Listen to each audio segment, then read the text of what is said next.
नमस्कार मंडळी, आज आपण इडली आणि सांबार बनवणार आहोत।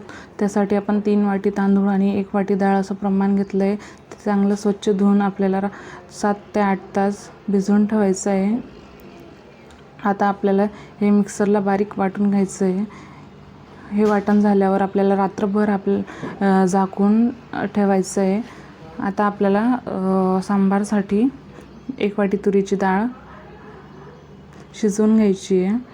ती मी कुकरला लावून घेतली आहे। बघा आपलं पीठ किती छान फॉर्मॅट झालं आहे। हे आता आपल्याला मिक्स करून घ्यायचं आहे। यामध्ये आपल्याला चवीनुसार मीठ टाकून घ्यायचं आहे।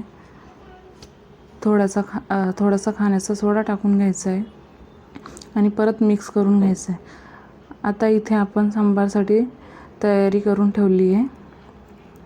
कढईमध्ये तेल गरम करून ठेवलं आहे। त्यात जिरे मोहरी टाकली, ती चांगली तडतडली की आपल्याला कढीपत्ता टाकून घ्यायचा आहे। कढीपत्ता टाकला की एक मोठ्या साईजचा कांदा आपण कट करून घेतला आहे तो टाकून घ्यायचा आहे। तो चांगला गोल्डन ब्राऊन होईपर्यंत फ्राय करून घ्यायचा आहे। आता आपल्याला त्यात टमाटे टाकून घ्यायचे आहेत, ते पण चांगले तेलामध्ये परतून घ्यायचे आहेत। आता आपण कट केलेल्या भाज्या यामध्ये टाकणार आहोत। इथे मी बटाटे टाकले आहेत, गंगाफळ टाकून घेतलं आहे आणि हे सर्व आपल्याला खालीवर करून घ्यायचं आहे आणि झाकण ठेवून वाफ काढून घ्यायची।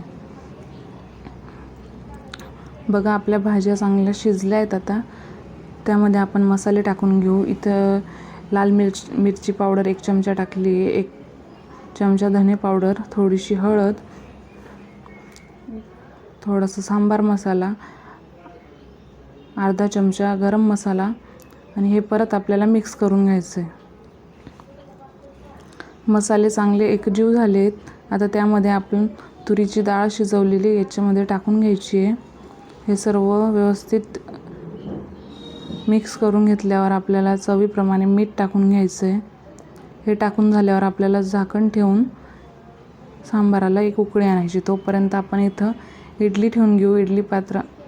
इडलीच्या भांड्याला आपण तेल लावून घेतलं आहे। यामध्ये आता पीठ टाकून घ्यायचं आहे आणि इडली वाफवायला ठेवून द्यायची। बघा आपलं सांबार छान झालेलं आहे। त्यामध्ये आता आपण चिंचेचं पाणी टाकलं आहे, परत एक वेळेस हलवून घ्यायचं आहे आणि त्यावर कोथिंबीर टाकून थोडा वेळ अजून शिजवून घ्यायचं आहे। तोपर्यंत इथं चटणी तयार झाली। चटणीसाठी शेंगदाणे, हिरव्या मिरच्या आणि लसूण भाजून मिक्सरला काढून घेतलं आहे। आता त्यात पाणी टाकून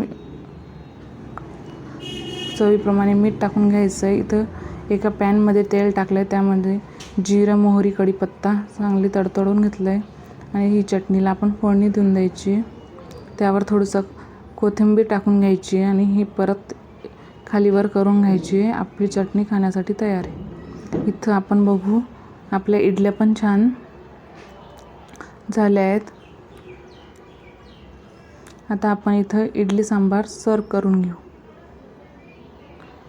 तुम्हाला जर माझी रेसिपी आवडली असेल तर लाईक, शेअर, सबस्क्राईब करा।